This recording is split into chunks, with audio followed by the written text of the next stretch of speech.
des initiatives prises par la ville pour accompagner cet événement majeur et de stature internationale.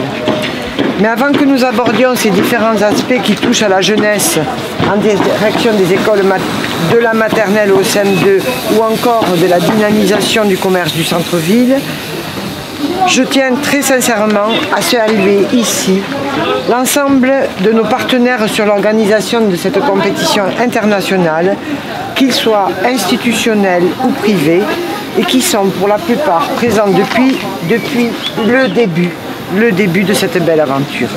Je tiens à remercier également l'Union cycliste internationale ainsi que la Fédération française de cyclisme pour leur confiance.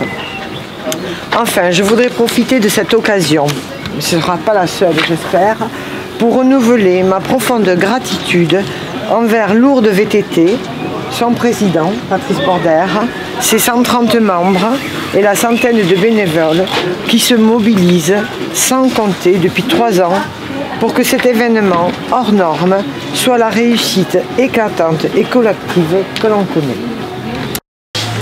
Donc l'aventure continue, j'appelle ça l'aventure parce que cette année,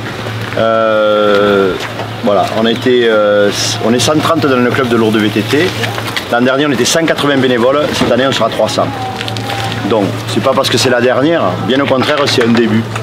300 personnes qui œuvrent bénévolement pendant une semaine pour faire un événement d'ampleur mondiale, puisque cette année 30 pays, avec les États-Unis bien entendu, le Canada, l'Australie, la Nouvelle-Zélande, Japonais.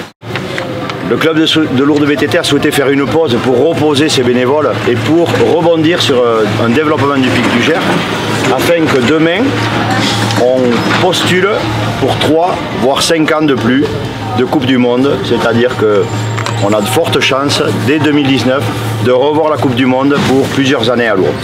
Lourdes a aussi des atouts à ce niveau-là. Le funiculaire du Pic du Gers est véritablement un atout. La position géographique de ce lieu en centre-ville en est un autre. La capacité hôtelière est également un autre atout, dont on a vu cette année un engouement avec la presse, la télé. Nous ont rejoint cette année les commerçants avec un engouement terrible, c'est-à-dire que tout à l'heure j'étais sur le Pic du Gers, on me dit moi je suis à la rue de la Grotte, j'ai vu rue de la Grotte, les gens, vous allez voir sur Facebook, ça va envoyer avec des photos qu'on voit sur des magasins, des gens qui s'identifient, qui regardent, voilà, c'est une initiative des commerçants qui a été quand même à saluer, donc voilà, on est revenu, Christophe Dantard a rencontré les sans-culottes, un café de ville pour faire véritablement une animation en ville. Demain on fera mieux, parce que voilà, demain, après-demain on fera mieux.